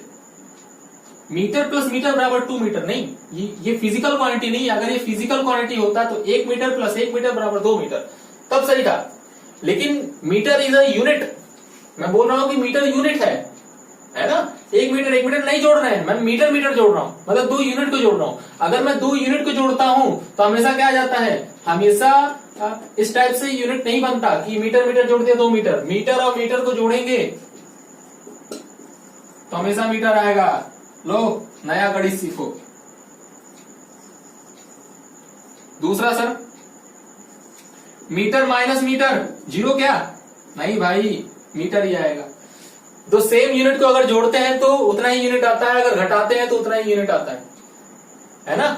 तो कैसे सर, जैसे तुम बाजार गए, अब तुम बाजार अगर जाते हो, बाजार जाते हो, हाँ ले लो, अच्छा बाजार जाते हो, बाजार गए, मम्मी ने तुमसे 5 किलो आलू मंगाया था, आलू का एग्जाम्पल ले रहा हूं बार बार, 5 किलो आलू मंगाया था, तुम भूल गए 5 किलो लाना था, तुम जाके सोचने लगे कितना मंगाया था, कितना मंगाया था, 3 किलो, 3 किलो उठा लाया, और रास्ते में जब आ रहे थे तुमको याद आ गया अचानक से, मम्मी ने तो 5 किलो मंगाया था, तो फिर दोबारा गए, 2 किलो और लिया तुमने, तो 3 किलो और 2 किलो मिला के तुमने टोटल, अगर तुमसे पूछा जाए तुमने कितना आलू लिया, तुम क्या बोलोगे? 5 किलो। तो ध्यान से अगर तुम देखो तो 3 kg plus 2 kg is equal to कितना हो गया? 5 kg। हाँ ये फिजिकल क्वांटिटी है, तब तुमने जाकर 3 + 2 इज इक्वल टू 5 किया। लेकिन अगर तुम खाली यूनिट देखो खाली यूनिट केजी, इसका यूनिट केजी, इसका यूनिट केजी, तो इसका भी यूनिट जो रिजल्ट में आया वो क्या है? केजी। मतलब केजी और केजी को जोड़ दिया तो केजी आया। इसी तरीके से अगर मैं कहूं 3 kg माइनस में 2 kg इज इक्वल टू कितना? 1 kg। केजी में से केजी घटाया तो केजी आया। मैं बेटा यहाँ यूनिट की बात कर रहा था, यहाँ फिजिकल क्वांटिटी, ये फिजिकल, ये दोनों मिला के फिजिकल क्वांटिटी है ना। मैं पहले ही से बोल रहा हूँ ये हमारा क्या है? This is unit, not physical quantity, ये यूनिट है। तो सेम यूनिट को जोड़ेंगे, तो सेम यूनिट को जोड़ेंगे तो रिजल्टेंट में उतना ही यूनिट आएगा, सेम यूनिट को घटाएंगे रिजल्टेंट में उतना ही यूनिट आएगा। देखो घटाने पर भी केजी को केजी से घटाया तो केजी आया, है ना। क्या ऐसा कर सकते हैं क्या? इंपॉर्टेंट पॉइंट है, याद रखना। क्या ऐसा कर सकते हैं क्या? क्या ऐसा कर सकते हैं क्या? केजी प्लस मीटर कुछ आएगा क्या? केजी प्लस मीटर कुछ आएगा क्या? नहीं, केजी को मीटर में नहीं जोड़ सकते। ये तो वही बात होगी जो अपने क्लास 10th और 9th में पढ़ा है। क्या एक्स स्क्वायर को एक्स में जोड़ सकते हो क्या? नहीं ना। एक्स को एक्स में जोड़ सकते हो क्या? हाँ सर, 2x आएगा, इसमें कौन सी खाली बात है? सीना चौड़ा कर बोलेंगे x square plus 2x square 3x square आएगा। तो सेम पावर वाले क्वांटिटी को तुमने जोड़ दिया, नंबर्स को तुमने जोड़ दिया, सेम पावर वाले नंबर को जोड़ दिया। लेकिन अगर सेम पावर नहीं हुआ तो उसको नहीं जोड़ पाए। वही चक्कर यहां पर भी है। इसको बोलते हैं principle of homogeneity. Homogeneous, homogeneity का मतलब होमोजीनियस।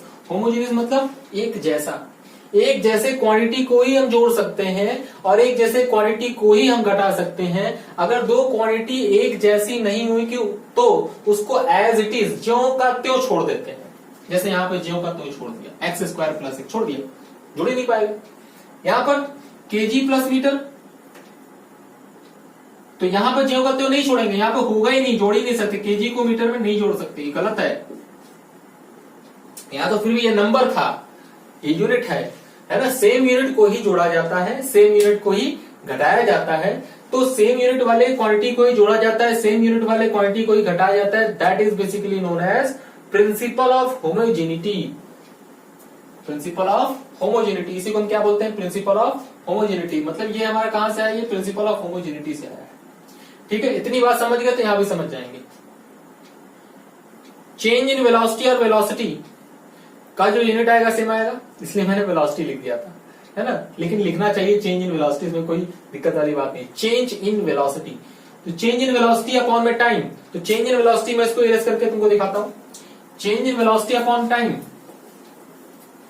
की बात करते हैं। चेंज इन वेलोसिटी का यूनिट कितना आएगा? अभी बताया मैंने, मीटर पर सेकेंड। मीटर पर सेकेंड, यहां पे टाइम का सेकेंड। और जब इसको सॉल्व करोगे बेटा कितना आ जाएगा?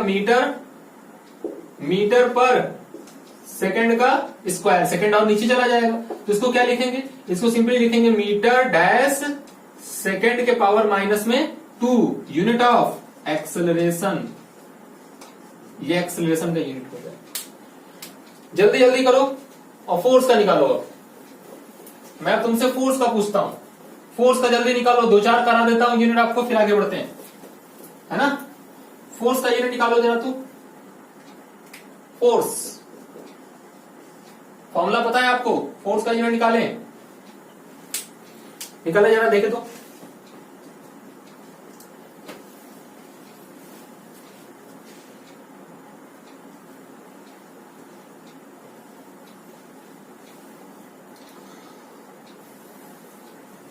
निकाले जरा तो, मैं बताऊं। मास इंटू एक्सेलरेशन होगा बेटा, m इंटू ए। तो फोर्स का यूनिट ऑफ फोर्स कितना आ जाएगा? यूनिट ऑफ फोर्स लिखना पड़ेगा यहां पर, यूनिट ऑफ फोर्स। मास का कितना? केजी बेटा, है ना। केजी हो गया। एक्सेलरेशन के कितना? मीटर पर सेकेंड। स्क्वायर, क्या लिखेंगे, किलोग्राम मीटर पर सेकेंड स्क्वायर, है ना। इसको सिंपली तुम लोग ऐसे भी लिख सकते थे, किलोग्राम मीटर पर सेकेंड का स्क्वायर, उसी को मैंने ऊपर चढ़ा दिया सेकेंड के पावर -2। तो kilogram hyphen metre hyphen second के पावर -2। इसी तरीके से linear momentum m into V, अगर लीनियर मोमेंटम का आपसे पूछू यूनिट तो मास का कितना हो जाएगा, केजी, इसका मीटर पर सेकेंड, वेलोसिटी का मीटर पर सेकेंड। इस तरीके से ढेर सारे टाइप का यूनिट आप निकाल सकते हैं। जैसे फिजिकल क्वांटिटी, एरिया ले लो बेटा, एरिया ले लिया, लेंथ इनटू में ब्रेड्थ, यही होता है, लेंथ इनटू में ब्रेड्थ। ये भी लेंथ है, ये भी लेंथ है, ओरिएंटेशन के कारण उसको ब्रेड्थ बोला गया। तो एरिया का यूनिट क्या होगा, यूनिट ऑफ एरिया क्या लिखेगा, हाँ सही समझ रहे हैं, मीटर इंटू मीटर। अच्छा, मीटर इंटू मीटर मतलब मीटर के पावर 2। वॉल्यूम का बता दे जल्दी से, वॉल्यूम का, कोई दिमाग में आ रहा है, वॉल्यूम वॉल्यूम वॉल्यूम मतलब आयतन, वॉल्यूम का length into breadth into height, LBH।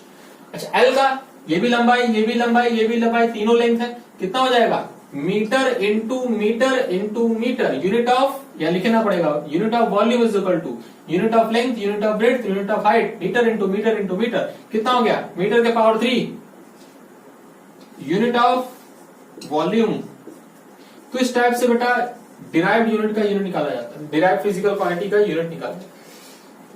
तो units of derived physical quantity is basically known as derived unit. कोई खास बात नहीं, एकदम आसान आसान है, लल्लू जैसा क्वेश्चन होता है, आता है, आपको करने आना चाहिए, समझ में आना चाहिए हो क्या रहा है। चलिए आगे बढ़ जाते हैं, है ना। कुछ खास बातें हैं, वो खास बातें क्या है, अगला हेडिंग आपका पड़ेगा characteristics, characteristics of unit. Unit में क्या क्या खास बातें हो सकती हैं, या आप इसे ऐसे भी बोल सकते हैं property of unit, properties of units. Unit की क्या क्या खास खास बातें हो सकती हैं।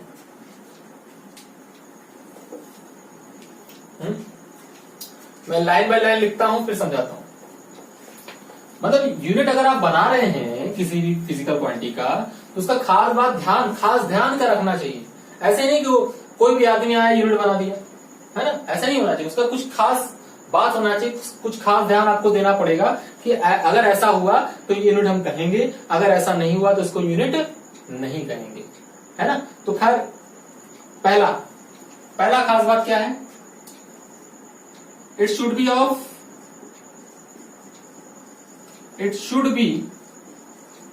Suitable size, suitable size, neither be larger, neither be larger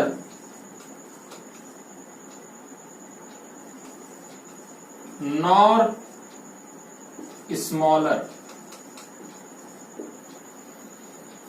जो यूनिट आपका होना चाहिए वो एक सुटेबल साइज का होना चाहिए, ना तो बहुत बड़ा होना चाहिए ना तो बहुत छोटा होना चाहिए, है ना।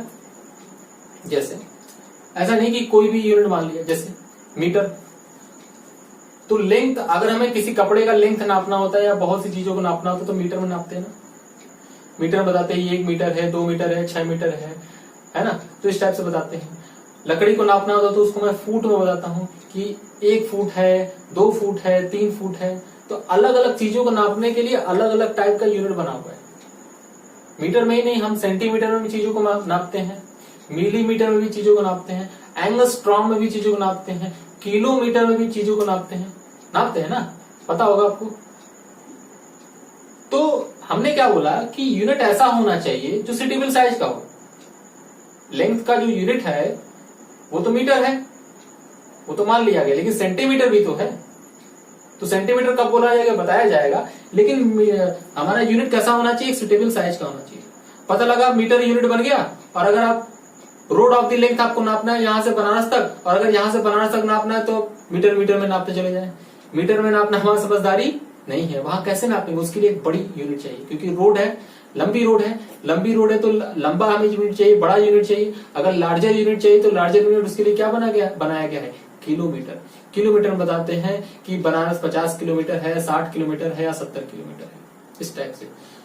तो किसी भी चीज के लिए, किसी भी क्वांटिटी को नापने के लिए एक सुटेबल साइज का यूनिट हमें जरूरत पड़ता है। कपड़े को नापना होगा तो मीटर में, रोड को नापना होगा तो किलोमीटर में, रोड को नापना होगा किलोमीटर में।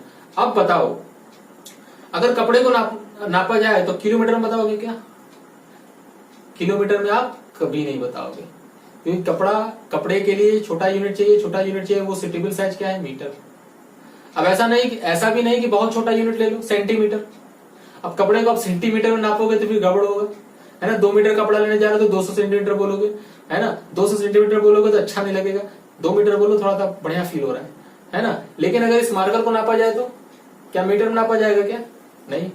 इस मार्कर को नापने के लिए एक सुटेबल साइज का यूनिट चाहिए जो कि सेंटीमीटर है, सेंटीमीटर में आराम से नापा जा सकता है ना। तो वही पहला इंपॉर्टेंट पॉइंट क्या है, पहला कैरेक्टरिस्टिक्स क्या है कि it should B of suitable size, neither be larger nor smaller. ना तो ये बहुत बड़ा होना चाहिए, ना तो ये बहुत छोटा होना चाहिए। ठीक है, इसको नोट करें, फिर दूसरा बताता हूं।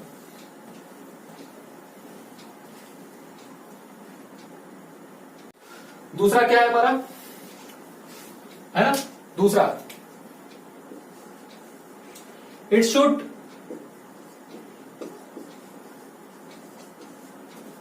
Accurately defined, it should accurately defined मतलब परिभाषित होना चाहिए, ढंग से अच्छे से परिभाषित होना चाहिए, ढंग से अच्छे से डिफाइंड होना चाहिए। मतलब जो यूनिट होना चाहिए ये ढंग से डिफाइंड होना चाहिए कि यूनिट कैसे बना, ये क्या है, ये कैसी चीज है। ये ऐसे ही नहीं कि हाँ ये 1 मीटर है, 1 मीटर बोल दिया गया। तो हमारा दूसरा पॉइंट क्या है, दूसरा कैरेक्टरिस्टिक है, दूसरा इंपॉर्टेंट पॉइंट क्या है यूनिट के लिए, it should B accurately defined, अच्छे से ये डिफाइंड होना चाहिए। तीसरा क्या, it should B internationally accepted, it should B internationally accepted. ये इंटरनेशनल लेवल पे एक्सेप्टेबल होना चाहिए। ऐसा नहीं कि अमेरिका में कुछ और बोला जा रहा है, इंडिया में कुछ और बोला जा रहा है, वहां कुछ और, चीन में कुछ और बोला जा रहा है, पाकिस्तान में कुछ और बोला जा रहा है ना। ऐसा नहीं होना चाहिए। ये इंटरनेशनल लेवल पे क्या होना चाहिए, एक्सेप्टेबल होना चाहिए। अगर 1 मीटर, इतने लंबे लेंथ को अगर 1 मीटर बोला जाता है अमेरिका में, तो इंडिया में भी बोला जाएगा, चीन में भी बोला जाएगा, इंडोनेशिया में भी बोला जाएगा, सऊदी अरब में भी बोला जाएगा। मतलब हर जगह इतने लेंथ को 1 मीटर बोला जाएगा, है ना। तो ये it should B internationally accepted, है ना। पहले क्या होता था, पहले के जमाने में लोग क्या करते थे, पहले के जमाने में फुट चलता था। क्या चलता था, फुट, और पैर से नापा क्या करते थे। पहले के जमाने में फुट चलता था, पैर से नापा क्या करते थे। अच्छा, अगर ऐसा ना होता तो क्या होता, पैर से नापा क्या करते थे, पैर से। तो मान लेते राजा के पैर, जो राजा प्रजा होते थे पहले के जमाने में, राजा प्रजा ही होते थे, तो राजा के पैर को क्या माना गया, राजा को पैर को 1 फुट मान लिया गया कि भाई साहब इसी से 1 फुट नापा जाएगा। तो राजा का जो पैर था, वो राजा का पैर की जो लंबाई थी वो 1 फुट हो गया। This is 1 foot. तो ठीक है, बहुत अच्छी बात है, 1 फुट इससे नापा जाएगा। मतलब बता दिया गया, पूरे गांव में बता दिया गया कि भाई साहब राजा का पैर है, राजा का पैर 1 फुट है। जब कभी भी 1 फुट चाहिए तो राजा के पास आओ, 1 फुट लेके जाओ। मतलब वो नापेंगे, नाप के आपको बता देंगे इतना 1 फुट है। ठीक है, बहुत अच्छी बात है, मजा भी आ गया लोगों को। चलो, राजा के पास जाने का मौका मिलेगा, राजा को देखने का मौका मिलेगा, छूने का मौका मिलेगा, ये सब चीजें। तो 1 फुट नापा गया, ठीक है। तो अगर इंडिया में राजा का पैर इतना था, तो अगर चीन वाले राजा का बात किया जाए, चीन वाले राजा का पैर तो इतना नहीं होगा भाई। चीन में पैर छोटे होते हैं ना, तो चीन के राजा का पैर इतना छोटा होगा। अब तो फुट बदल गया, फुट फुट क्या हो गया, बदल गया। अब अगर दिमाग लगाना हो सोच के देखो, जर्मनी के राजा का पैर एक बार में तो नहीं हो गया, तब लोग परेशान हो जाएंगे। अब हम यहाँ पे क्या कर रहे हैं, हम यहाँ पे 1 फुट इतना लंबा नाप रहे हैं और जर्मनी वाला और चीन वाला इतना छोटा नाप रहा है, वो 1 फुट 1 फुट 1 फुट, और ये जर्मनी वाला एक बार में इतना नाप रहे हैं, है ना। तो नुकसान हो जाएगा बहुत नुकसान हो जाएंगे। कहीं पे कहीं फुट माना जा रहा है, कहीं पे कहीं फुट माना जा रहा है। अगर राजा का पैर देखा गया तो it should B internationally acceptable. ये क्या होना चाहिए, इंटरनेशनल लेवल पर एक्सेप्टेबल होना चाहिए। दूसरा, चौथा number, it should be easily available. It should B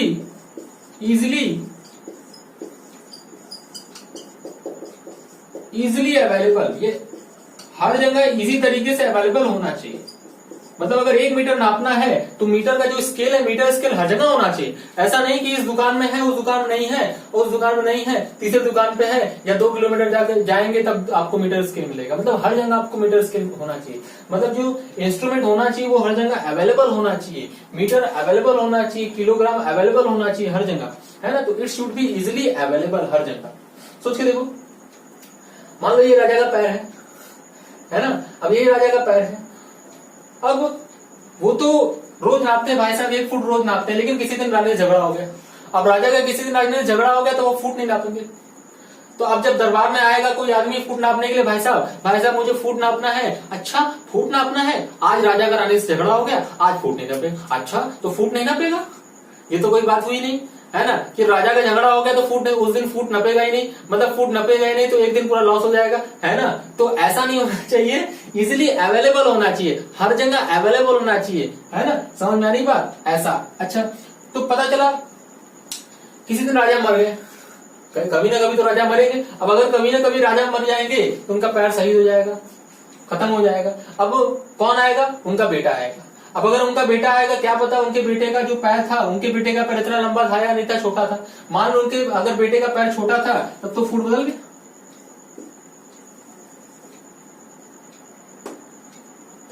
गया, अब अगर फुट बदल गया तब तो दिक्कत आ जाएगी। पहले 1 फुट कुछ और नापा जाता था, अब कुछ और नापा जा रहा है। तो इसका मतलब क्या कि इट शुड नॉट चेंजेबल। मतलब ये क्या होना चाहिए, ये चेंज नहीं होना चाहिए। It should not changeable. 5वां नंबर आपका क्या बनेगा, it should not changeable. It should not changeable, ये बदलना नहीं चाहिए, should not changeable with time and position। अब बेटा राजा मर जाएगा तो उसका बेटा ही तो राजा बनेगा, अगर बेटा राजा बनेगा तो क्या पता तुम्हें कि उसके बेटे का पैर उतना ही लंबा था, तब तो फुट बदल जाएगा, तब तो बड़ी दिक्कत आ जाएगी। पहले कुछ और फुट नापा जाता था, अब कुछ फुट और नापा जा रहा है। तो इसलिए यूनिट ऐसा होना चाहिए जो बदलना नहीं चाहिए, ना तो समय के साथ बदलना चाहिए, ना तो पोजीशन के साथ बदलना चाहिए। ठीक, अच्छा ठीक है, ये बात, इतनी बातें तो समझ में आ गई। It should not changeable. दूसरी चीज, चौथा 5वां था ना, वो 5वां नंबर था। 6वां लिखो, 5वां 6वां लिख लो। It should not change with temperature,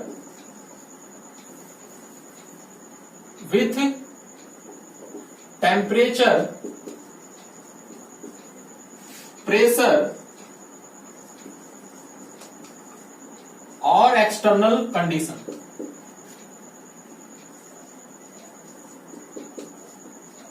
ये टेम्परेचर प्रेशर के साथ ही बदलना नहीं चाहिए। मतलब ऐसा मीटर स्केल हमें नहीं बनाना है जो क्या हो रहा है, गर्मी के दिन में बड़ा हो जा रहा है और ठंडी के दिन में छोटा हो जा रहा है। तो गर्मी के दिन में बड़ा हो जाएगा, ठंडी के दिन में छोटा हो जाएगा, तब भी नुकसान होगा। गर्मी के दिन में क्या करेंगे, गर्मी के दिन में बड़ा कपड़ा लेके जाएंगे और ठंडी के दिन में क्या करेंगे, छोटा कपड़ा लेके जाएंगे 1 मीटर से। समझ में आ रही बात। मतलब जो हमारा मीटर स्केल होना चाहिए उस पर मौसम का फर्क नहीं होना चाहिए, मौसम का कोई भी फर्क नहीं होना चाहिए, ना तो टेम्परेचर का कोई फर्क होना चाहिए, ना तो प्रेशर का कोई फर्क होना चाहिए। मौसम की तरह तुम भी बदल तो न जाओगे, ऐसा यूनिट नहीं होना चाहिए। यूनिट ऐसा नहीं होना चाहिए। यूनिट कैसा होना चाहिए? जो चेंज ना हो सके, ना तो समय के साथ, ना तो प्रेशर के साथ, ना तो टाइम के साथ, और इंटरनेशनली एक्सेप्टेबल होना चाहिए, इजीली अवेलेबल होना चाहिए, इसके साथ साथ सुटेबल साइज का होना चाहिए, ना तो बहुत बड़ा होना चाहिए, ना तो बहुत छोटा होना चाहिए। अगर इतनी क्वालिटीज हमारे यूनिट के अंदर होंगी तब तो मैं आपको यूनिट कहूंगा, वरना आपको यूनिट नहीं कहूंगा। तो जो भी यूनिट बनाता है तो इन सभी चीजों का क्या करता है? ध्यान रखता है, तब जाके बनाता है। ऐसे ही बेटा नहीं कि आसानी से यूनिट बन जाता है ना? आसानी से यूनिट नहीं बनता है, ये सब बातों का ध्यान भी रखना पड़ता है। तो this is the properties of unit, ये आपको पता होना चाहिए। आगे बढ़ते हैं, आगे बढ़ जाते हैं। नेक्स्ट लिखो, next heading, system of unit. System of unit समझ गए होंगे नाम से। सिस्टम मतलब किसी चीज का सिस्टम बना दिया गया, एक से ज्यादा चीजें होंगी।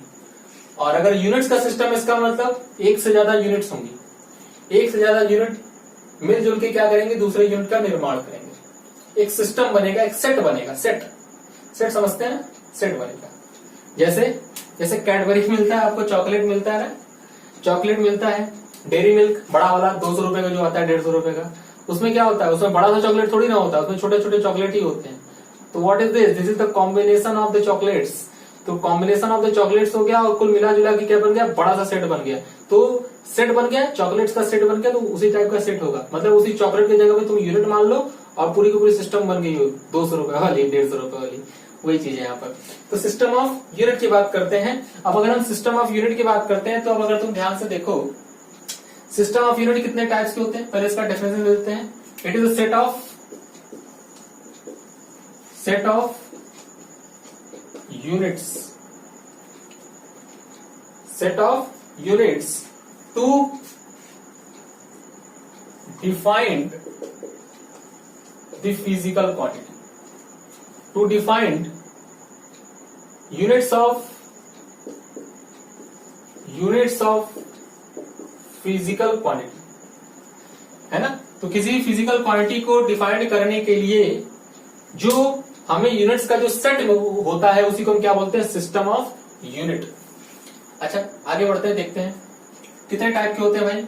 ये हमारे 3 टाइप के होते हैं जनरली, और भी 2-4 होते हैं। मैं 3 टाइप की बात करता हूं जनरली, नॉर्मली। तो अगर आप ध्यान से देखें, एक होता है एफपीएस सिस्टम, एक होता है सीजीएस सिस्टम, एक होता है MKS system. FPS system, CGS system और एमकेएस सिस्टम। नाम ही काफी है, नाम ही क्या है? काफी है। मीटर, एम फॉर मीटर, के for kilometre, sorry kilogram, S for second. मतलब अगर किसी लेंथ को मीटर में नापा जाए, मास को किलोग्राम में नापा जाए, टाइम को अगर सेकंड में नापा जाए, तो उस सेट को हम क्या बोलेंगे? MKS system. उस सिस्टम को क्या बोलेंगे? MKS system. मतलब जब कभी भी हम क्या बोल रहे होते हैं, किसी की यूनिट को डिफाइन कर रहे होते हैं, किसी भी फंडामेंटल फिजिकल क्वांटिटी या डिराइव्ड फिजिकल क्वांटिटी को अगर हम डिफाइन कर रहे हैं, अगर हम बता रहे हैं, यूनिट को बता रहे हैं, तो लेंथ अगर मीटर में होगा, और मास अगर तुम्हारा किस में होगा? मास अगर किलोग्राम में होगा, और अगर टाइम तुम्हारा सेकंड में होगा, तो हम उसको बोलेंगे ये एमकेएस सिस्टम में बोला जा रहा है। एम मीन्स मीटर, के means kilogram, time means second, है ना? ये लेंथ का यूनिट, मास का यूनिट और टाइम का यूनिट। यहां पर सी स्टैंड्स फॉर सेंटीमीटर बेटा, जी stands for gram, S stands for second. मतलब लेंथ को सेंटीमीटर में, मास को ग्राम में, टाइम को सेकंड में बोला जाए। That type of system is basically known as CGS system. FPS system में एफ किसमें? फुट, पी किसमें? पाउंड, एस मतलब second.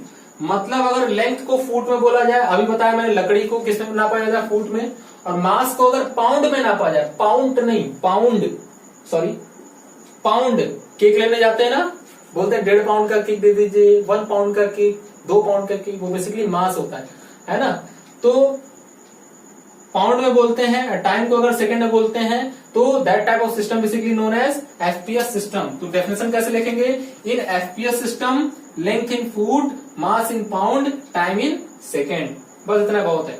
In CGS system length in centimetre, mass in gram, time in second. उसी तरीके से यहाँ पर in MK system length in metre, mass in kilogram, time in second.